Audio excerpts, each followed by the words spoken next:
roteirista dessa sexta rodada da Série B caprichou. Teve prisão em Ponta Grossa no confronto de Operário e América.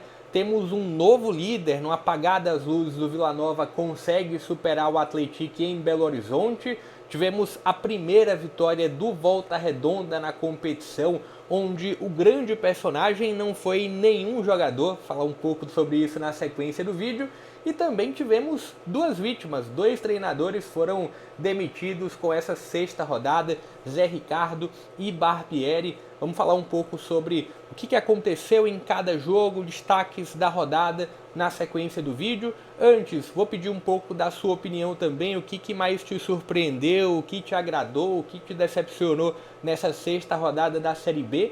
E também vou pedir o seu like para que o vídeo ganhe relevância e possa alcançar mais pessoas. Também a sua inscrição. Todo dia tem Série B disponível aqui para vocês no canal, com algum giro de notícia, também com avaliações quase que diárias aqui de pontos de destaque. Mas bora lá trazer os pontos dessa rodada, os resultados e depois trabalhar sobre a classificação dessa rodada. Começando com o primeiro jogo, com a Ferroviária sobre o Coritiba. E assim, um jogo que o resultado surpreende e quem acompanhou o jogo também se surpreendeu em como ele mudou. Um primeiro tempo de um Coritiba com um controle total do confronto, abre o placar, é amplamente superior na Fonte Luminosa nos primeiros 45 minutos, só que depois tem um fator de um Bergantin que traz mudanças para o segundo tempo e consegue girar o jogo, né? Parece que o campo virou e a Ferroviária conseguiu ser muito superior ao que o Coritiba apresentou no primeiro tempo e no segundo tempo somado. Ferroviária com 2 gols, com mais uma grande atuação de Lucas Rodrigues, com o Albano entrando muito bem, com o Carlão sendo decisivo, e um Coritiba que conhece um resultado ruim, talvez com o mesmo cenário do jogo contra o Remo. E um ponto de atenção, e contra o Remo o Coritiba nem chegou a marcar, mas começou melhor. Mas um outro ponto de atenção aqui é como a equipe do Mozart não consegue se adaptar à mudança do adversário. Contra o Remo tem a entrada do Pavani no lugar do Dodô e o Coritiba passa um tempo e outros 10 minutos do outro tempo tentando encontrar soluções para corrigir, para tentar encaixar a marcação. E nesse jogo contra a Ferroviária, a entrada principalmente do Albano no meio de campo, com um recuo do Netinho para jogar um pouquinho mais atrás, fez com que o Coritiba também se perdesse demais. Então é um Coritiba que foi muito bem escalado inicialmente pelo Moza, mas não soube se adaptar à mudança que o Bergantin trouxe para o jogo. 2-1, muito justo para o que as duas equipes apresentaram. Primeiro tempo de um Coritiba melhor, segundo tempo de uma Ferroviária muito superior. A gente vai para o outro jogo de um resultado esperado. Assim, um ponto do resultado imaginado até pelas realidades das duas equipes, Remo e Amazonas, uma realidade muito diferente, mas aqui a gente teve, eu até trouxe um pós-jogo para esses 3 primeiros confrontos, eu trouxe um pós-jogo, e aí nesse confronto de Remo e Amazonas, o que aconteceu? Foi um Amazonas um pouco menos incompetente no primeiro tempo do que nos outros jogos, mas ainda distante de conseguir competir com o Remo.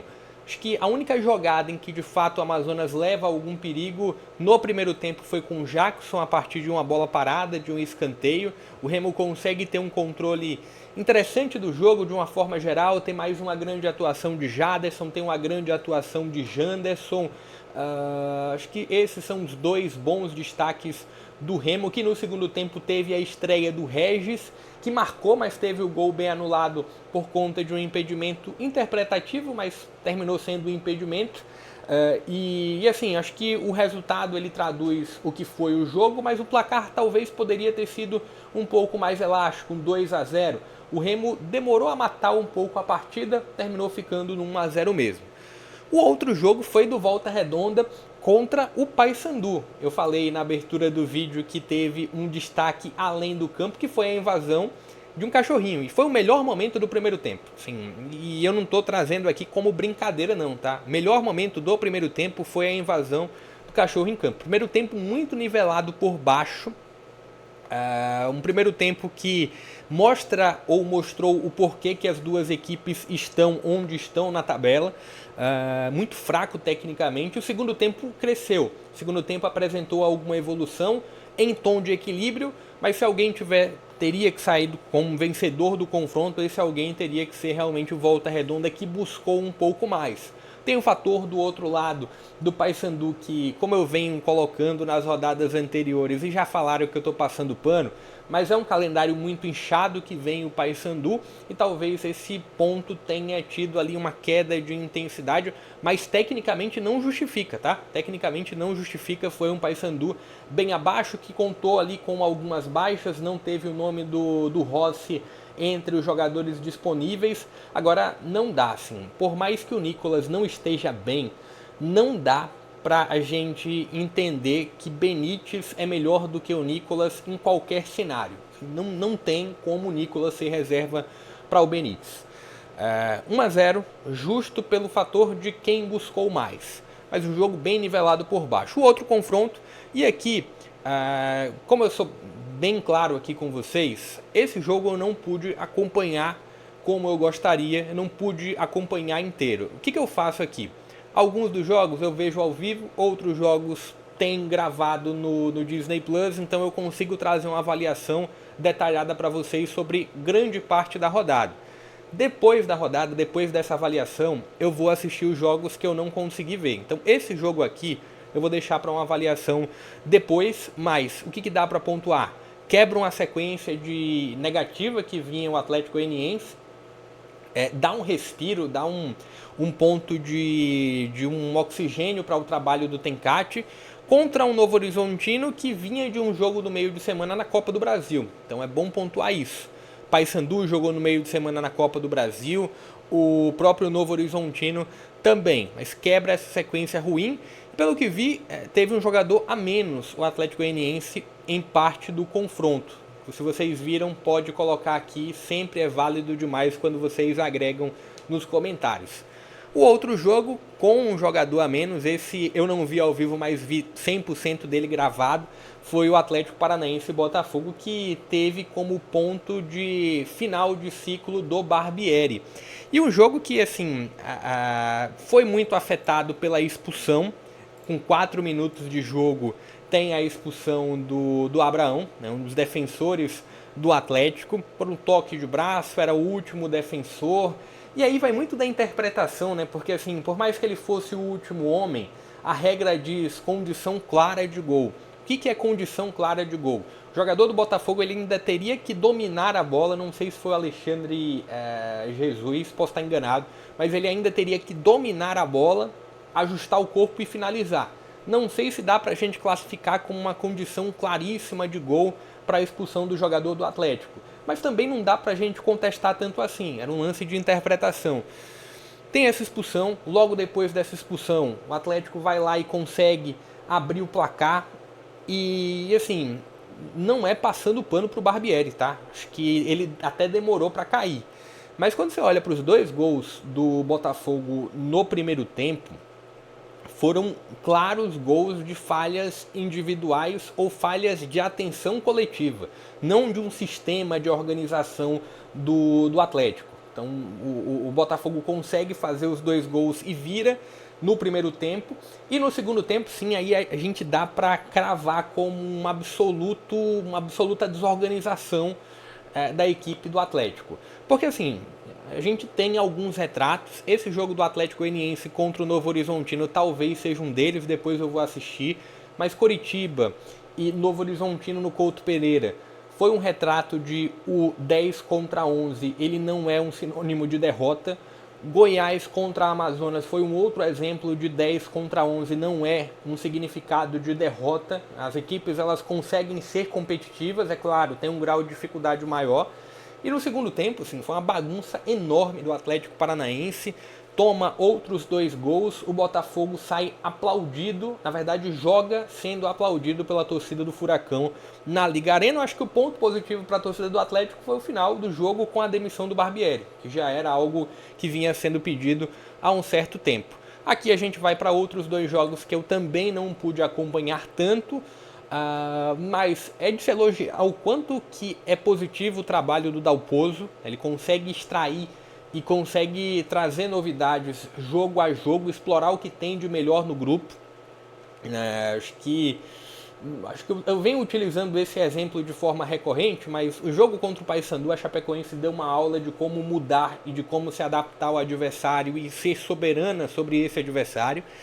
2-1 sobre o Criciúma, que até vinha de um jogo no meio de semana de Copa do Brasil com algum sucesso, mas esse resultado, esse confronto caseiro terminou tendo como ponto alto final do ciclo do Zé Ricardo.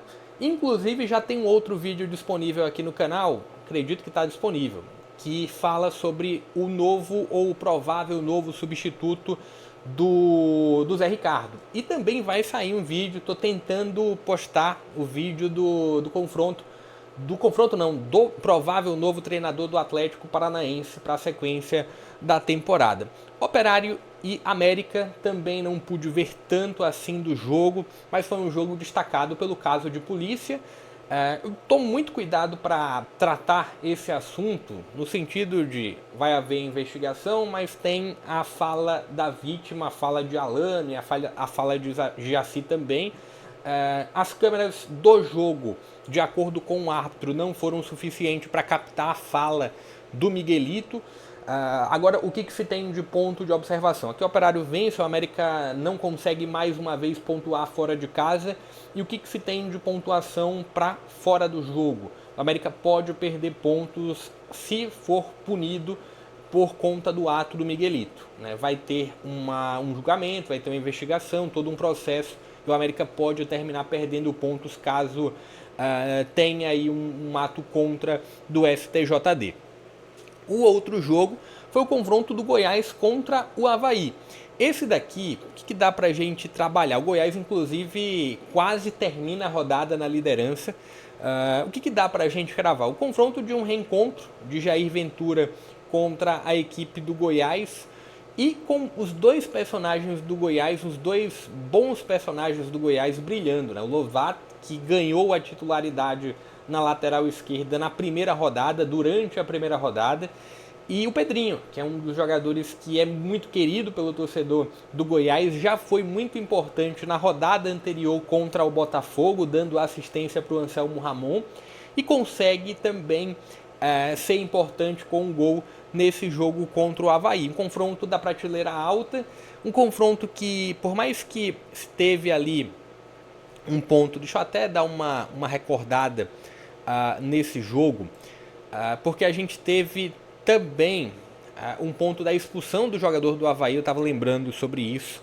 O Goiás teve oportunidades de matar o jogo, o placar poderia ter sido maior do que o 2-1, mas também viveu momentos ali de um jogo que ele não matava, um jogo que ficava ali minimamente em aberto, mas o 2-1 ele é justo, a vitória do Goiás ela é justa, e um Goiás que tem uma campanha muito sólida, assim, apesar de não sobrar tanto assim nos outros jogos, mas é um Goiás que consegue ter um rendimento positivo. Acredito que o jogo que fugiu um pouco da curva foi o jogo contra o América, onde o Goiás focava um pouco na final da Copa Verde e teve 4 baixas, 4 desfalques, terminou perdendo por 1-0, mas poderia ter sido mais.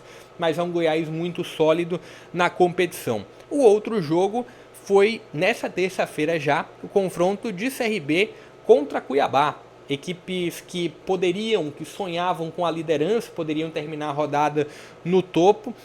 O Cuiabá consegue abrir o placar e o grande destaque aqui são os pontos individuais. Matheus Albino, mais uma grande atuação do goleiro do CRB, gigante mais uma vez, garantindo um ponto para a equipe alagoana. Pedrinho, pelo lado do Cuiabá, foi um dos grandes personagens do primeiro tempo, e teve também o nome do GG pelo lado do CRB e o Breno Herculano. Breno Herculano, ex-Goiás, está marcando gol atrás de gol com a camisa do CRB, marcou no meio de semana contra o Santos na Vila, marca novamente na Série B agora contra o Cuiabá, e gol de centroavante, atacando espaço na jogada aérea. E aí os torcedores do Cuiabá talvez estão com um arrependimento ou não. Anselmo Ramon ainda vive um processo de adaptação um pouco mais demorado do que o Breno Herculano, apesar do Anselmo Ramon ter marcado um gol na rodada passada. Aqui eu entendo que 1-1 ele mostra muito que foi o retrato de um jogo equilibrado, que de fato foi, mas quando você pega a reta final do jogo e principalmente as chances em sequência que o Cuiabá teve em um lance único no finalzinho do segundo tempo, traz algum tom de lamentação para a equipe do Cuiabá. Assim, bola atrás de bola e o Matheus Albino pega duas, o Edu coloca uma bola na trave, o CRB também colocou uma bola na trave com o Thiaguinho. Foi um jogo de muita alternância, o CRB viveu bons momentos no primeiro tempo, assim como o Cuiabá também viveu bons momentos no primeiro tempo.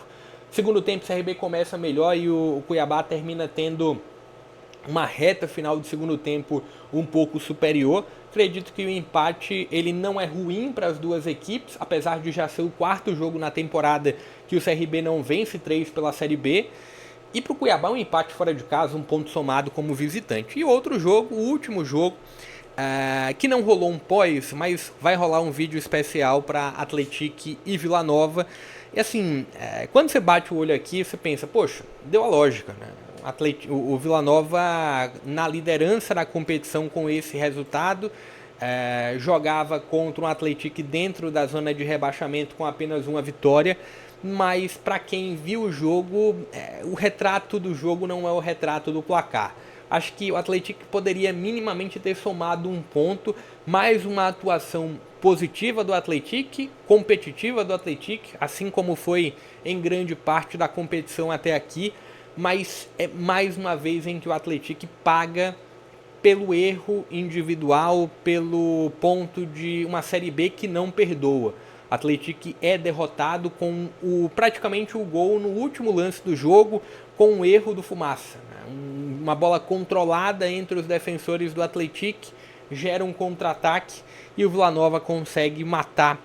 E assim, por mais que eu entenda que o placar não seja o mais justo possível, mas é um jogo em que premia quem não falhou, premia quem defensivamente teve mais um bom comportamento, que foi o caso da equipe do Rafael Lacerda, que no primeiro tempo até foi um pouco mais frouxa defensivamente do que o normal, mas conseguiu os 3 pontos em Belo Horizonte. Deixa um pouco da sua avaliação, do que você viu da rodada. Confesso que não sei quando que esse vídeo vai estar saindo, porque tem alguns problemas de instabilidade aqui na plataforma, assim como outros vídeos que estão engatilhados aqui, já preparados e editados, mas estão com problemas aqui na plataforma, então vamos ver. No momento que sai o vídeo, talvez ainda... Eu consegui soltar o pós-jogo do CRB, mas depois eu fui soltar um outro vídeo e não consegui. Enfim... Deixa a sua expectativa para a sequência da competição, a sua avaliação sobre a rodada. O seu like também é importante demais e não custa nada, que é o crescimento do canal, ajuda demais ao crescimento do canal, aliás. Deixa também a sua inscrição, estamos numa corrida para chegar aos 10 mil inscritos, quem sabe ainda nesse mês. Vou ficando por aqui, até a próxima.